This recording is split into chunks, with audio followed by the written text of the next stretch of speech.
Spiderman ने पूरी ताकत लगाकर वेनम सूट को अपने शरीर से उतारने की कोशिश की, लेकिन वह जितना भी उसे हटाता, काला सिम्बायोट उतनी ही तेजी से फिर से उसके शरीर पर फैल जाता। जब पीटर लगभग उम्मीद छोड़ चुका था, तभी उसे पता चला कि चर्च की घंटियों की तेज आवाज वेनम के लिए असहनीय है। भयंकर दर्द सहते हुए भी उसने घंटियां बजाई और उनकी आवाज की मदद से धीरे धीरे सिम्बायोट को अपने शरीर से अलग कर दिया। आखिरकार काला सिम्बायोट उसके शरीर से अलग होकर नीचे गिर गया और एडी ब्रॉक के शरीर से जाकर जुड़ गया। उस समय एडी के मन में पीटर के लिए पहले से भी ज्यादा नफरत थी। दोनों एक हो गए और एडी को अविश्वसनीय शक्तियां मिल गईं, लेकिन उसने तुरंत पीटर से बदला नहीं लिया। वह शहर के बीचों बीच गया और फ्लिंट मार्को सैंडमैन को ढूंढ निकाला, क्योंकि दोनों का एक ही मकसद था, स्पाइडरमैन को खत्म करना। इसलिए उन्होंने मिलकर हमला करने का फैसला किया।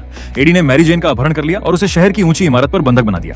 पीटर जानता था कि यह एक जाल है, लेकिन फिर भी उसने अपना स्पाइडरमैन सूट पहना और उसे बचाने निकल पड़ा। जब पीटर वहां पहुंचा तो भीड़ उसका स्वागत करने लगी। वह एक टैक्सी पर कूदकर मैरी जेन को बचाने ही वाला था कि अचानक वेनम ने पीछे से हमला कर दिया। एक ही बार में वेनम ने टैक्सी की छत उखाड़ दी, मैरी जेन को पकड़ लिया और उसे बंधक बनाकर पीटर को धमकाने लगा। पीटर का ध्यान भटकते ही वेनम ने उसे जोरदार वार करके दूर फेंक दिया। जैसे ही पीटर दोबारा उठकर लड़ने लगा, जमीन की रेत इकट्ठी होने लगी। सैंडमैन एक विशालकाय राक्षस का रूप लेकर मैदान में उतर आया। मैरी जेन की जान खतरे में देखकर पीटर उसकी ओर दौड़ा, लेकिन वेनम ने फिर से हमला कर दिया। उसने जाले जैसी एक काली बेल पीटर की गर्दन पर लपेट दी और उसका दम घोंटने लगा। उधर सैंडमैन लगातार जोरदार मुक्कों से उस पर हमला करता रहा। जिस इंसान से वह सबसे ज्यादा प्यार करता था, उसे अपनी आंखों के सामने खतरे में देखकर भी कुछ न कर पाने की मजबूरी ने पीटर को लगभग हार मानने पर मजबूर कर दिया। तभी जैसे ही सैंडमैन आखिरी वार करने वाला था, अचानक एक पंपकिन बम वहां आकर गिरा। अगले ही पल हैरी ऑसबॉर्न अपने ग्लाइडर पर उड़ते हुए पहुंचा और ग्रीन गॉब्लिन बनकर पीटर की जान बचा ली।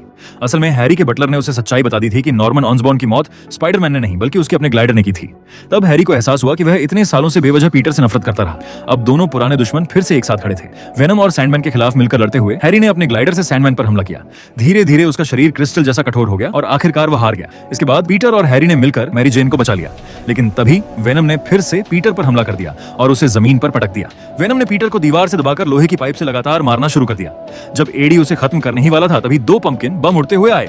हैरी एक बार फिर समय पर पहुंच गया। हालांकि इस लड़ाई में उसका ग्लाइडर नष्ट हो गया और वह लड़ने लायक नहीं रहा। इसी दौरान लोहे की पाइपों की टक्कर से पैदा हुई तेज आवाज ने वेनम को असहनीय दर्द देना शुरू कर दिया।